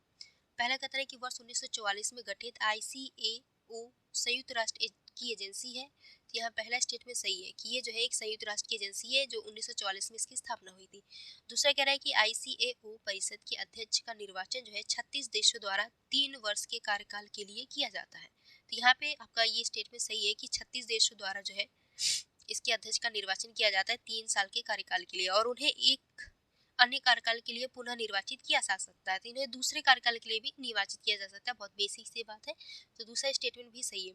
तीसरा कह रहा है कि शिकागो अभी समय के अनुसार ICAO की महासभा की बैठक कम से कम प्रत्येक 5 वर्ष में एक बार होना चाहिए। तो प्रत्येक 5 वर्ष में एक बार नहीं बल्कि 3 वर्ष में एक बार होना चाहिए बैठक। तो यहाँ पे तीसरा गलत हो गया। पहला दूसरा सही है। तो करेक्ट आंसर ऑप्शन ए। आगे देखिए, आगे कह रहा है कि forum for India Pacific islands cooperation के संबंध में निम्नलिखित कथनों पर विचार कीजिए। पहला कथन कह रहा है कि FIPIC के सभी सदस्य देश इंडियन ओशन रिम एसोसिएशन के भी सदस्य हैं। तो ऐसा नहीं है कि FIPIC के सभी सदस्य देश इंडियन ओशन रिम एसोसिएशन के भी सदस्य हैं, ये गलत है। दूसरा कह रहा है कि FIPIC का शुभारंभ जो है नवंबर 2014 में किया गया था तथा प्रथम FIPIC शिखर सम्मेलन जो है 2014 में सुआ फिजी में आयोजित हुआ था। तो दूसरा स्टेटमेंट सही है कि इसका पहला शिखर सम्मेलन जो है 2014 में हुआ था। कहाँ पे हुआ था? तो फिजी के सुआ में हुआ था। ठीक है, इसका शुभारंभ कब हुआ था? 2014 में। इस चीज को ध्यान रखना है, थोड़े फैक्ट्स हैं। तो दूसरा स्टेटमेंट सही है, पहला गलत है। करेक्ट आंसर ऑप्शन बी हो जाएगा। आगे देखिए, तो निम्नलिखित देशों पर विचार कीजिए।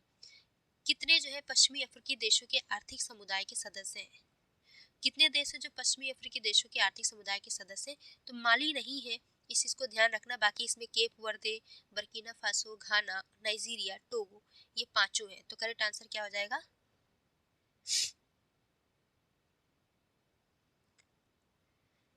नहीं, इसमें कुछ गड़बड़ हुआ है। एक मिनट रुको, मैं बताती हूँ अभी इसका आंसर।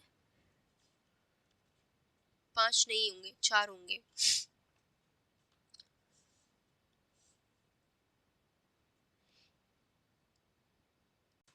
बर्किना फासो नहीं है बच्चों, बर्किना फासो नहीं है, ये गलत हो जाएगा। बर्किना फासो भी नहीं है, नाइजीरिया है। तो 4 होंगे। ठीक है, कितने होंगे? 4 होंगे। तो करेक्ट आंसर क्या हो जाएगा आपका? ऑप्शन बी हो जाएगा। तो दोस्तों, इस सेशन में हम लोग इतने ही क्वेश्चन सॉल्व करेंगे। अब यहाँ से जो है प्रॉपर पॉलिटी का क्वेश्चन शुरू हो रहा है। अब इसके बाद जितने भी क्वेश्चन होंगे सभी पॉलिटी के होंगे।